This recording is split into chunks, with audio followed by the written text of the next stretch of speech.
The Leek Mound Interpretive Trail is sponsored by the Federal Highway Administration, the Georgia Department of Transportation, and the University of West Georgia. Hi, and welcome to another Leek Mounds Interpretive Trail podcast. If you're following along on the trail, this podcast corresponds to Not As Seen on TV, and this is part 2. I'm Jennifer Teeter. And I'm Marcus Toft. So in part 1, Jennifer, we talked about prehistory or pre-contact. What are we going to talk about today? Yeah, so this time we're going to talk about the historic period or the contact period. Right. And as we mentioned in the first podcast, contact is contact with Europeans, American Indian contact with Europeans. Jennifer, what were some of the issues that arose once Europeans came over to North America? They brought a lot of things with them, like written records was one, but they brought disease, trade, things that really just completely changed American Indian culture. So disease is kind of an obvious one. The Europeans came over. These people had never really met before. And so the Europeans brought diseases that American Indians had never been exposed to. Yeah, their immune systems couldn't handle it. Right, and it just really ravaged a lot of communities and decimated the populations. Yeah, it was an incredible change from one time period to the next, the decrease in population that occurred because of the disease. And then you mentioned that they brought trade, which, as we saw in the Middle Woodland and they had been trading, but now the Europeans brought their own European-made objects. Yeah, well, the European goods, that was one thing. You have some American Indians that really wanted to sort of assimilate to European culture, so they would desire European goods as opposed to the traditional American Indian goods. Well, and I think it's important to keep in mind that a lot of these American Indian tribes were at war with each other, and the Europeans and some of their items like weapons would give them an advantage over their enemies. So it was kind of in their benefit to maybe start trading for some of those objects to gain the upper hand on their enemies. Right. Guns revolutionized American Indian warfare, but also the Europeans, to an extent, started playing the warring American Indian tribes against each other. They knew how to manipulate them so they could get the best of what they wanted out of the situations, mostly land. Right. And they could keep the American Indians occupied fighting themselves or use American Indians as a defense against other tribes. Right. In addition to specific goods, they also brought economic practices.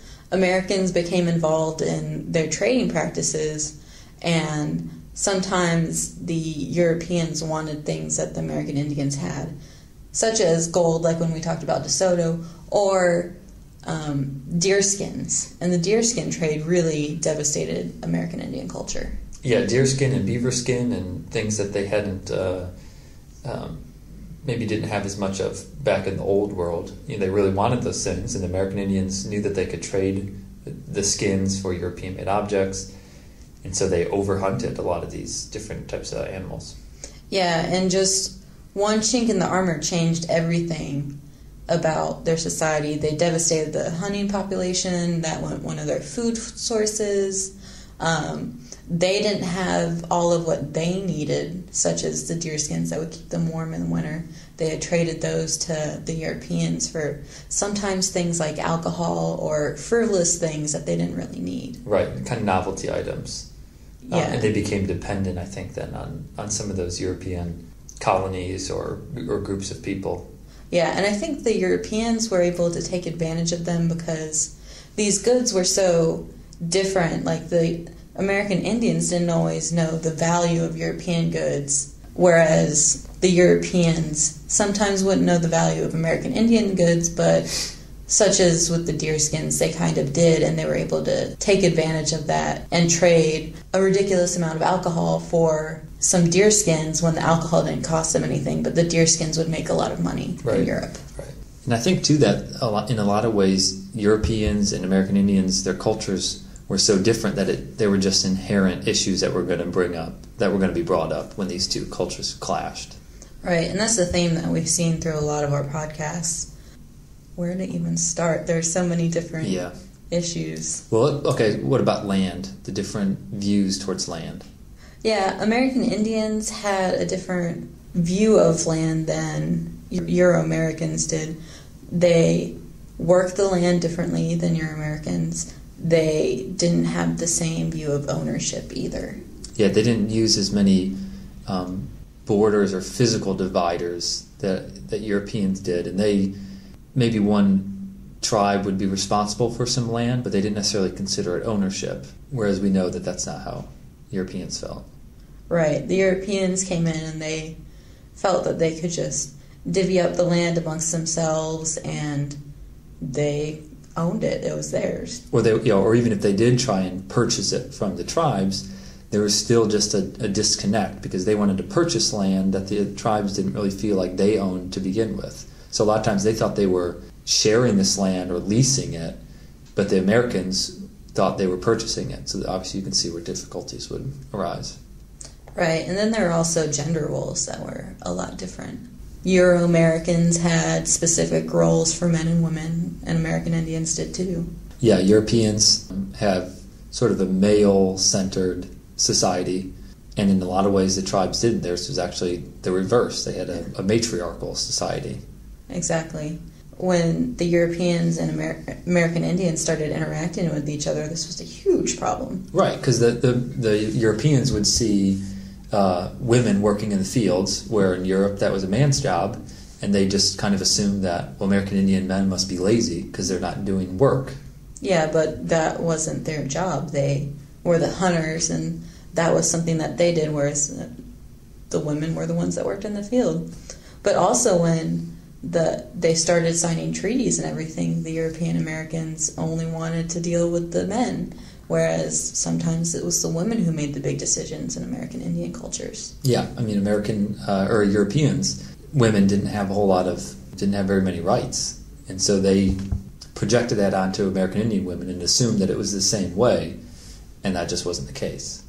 Yeah, so that was something that the Europeans and early Americans were able to take advantage of, because they would talk to the men and be able to make these treaties that favored the Euro-Americans, and the women didn't have as much say when they were the actual decision makers.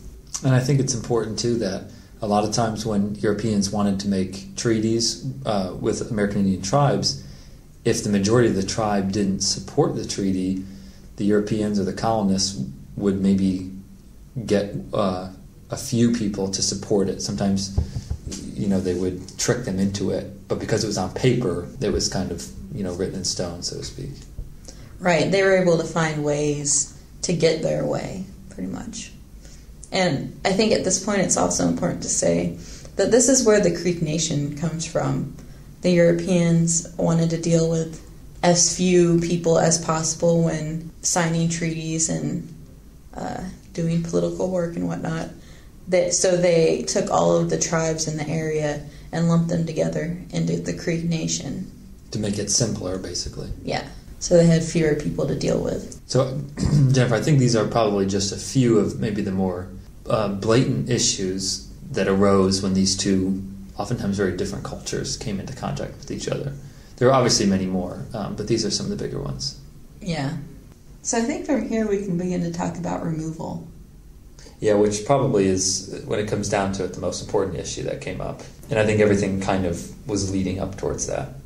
Yeah, and we sort of mentioned this in a couple other podcasts, that land was a big factor in this. Right. I mean, in so many ways, these two cultures couldn't exist together peacefully. And the more colonists that came in the further west that the colonies expanded, I mean, they just pushed American Indians off their land. Right. Well, minerals really played a big part in... Like gold. Yeah. Like there's the first gold rush, which is debated, whether it was in Villa-Rica or Dahlonega. But either way, it was either in Creek or Cherokee territory. It wasn't under American control. Right. And that there had been a process of settlers moving into Cherokee and Creek land in northwest Georgia before the gold rush, but once gold was discovered, I mean, that kind of sealed it. Yeah. Well, they even needed the land for farming and for animals to graze or whatever. Sometimes colonists would squat on an American Indian land. It was just not a good situation. Yeah, there's, I think, a lot of shady dealings and just obviously not a lot of respect for the indigenous population. Yeah. We talked about in the Rivers, Roads, and I-75 podcast, I just think it's really kind of sad the way that the American government just sort of finagled their way into American Indian land by use of like the federal road or just all the different treaties that were broken and things like that. Yeah, they were given an inch. And took a mile. Or more. But it's very true. Measurements, Marcus. All of these things really led up to the removal of the American Indians from their land. Yeah, like the actual federal removal, I think, they'd be talking about they'd been kind of kicking them off, but yeah, it was a slow process, but eventually the government told them to pack your bags and leave. Yeah, pretty much. That was a trail of tears for the Cherokee and just a series of removals for the Creek, and I think by 1838 they were pretty much out of Georgia. Yeah, and although the American Indians were forcibly removed to some of the western states, they still have ties to this land, to Georgia in particular. After all, they lived here for so long. And so when archaeologists do some of their excavations, a lot of times the stories that these tribes have passed down from generation to generation can still shed light on some of their findings. If you'd like to learn more about modern-day American Indian tribes, look online. You can find websites, and it can just help you learn a little bit more. Yeah, they continue to preserve their heritage and right. You can also look for local festivals and events. So thanks for listening. The Leek Mounds Interpretive Trail project was done in partnership with the City of Cartersville and Bartow County. Music by Tommy Wildcat.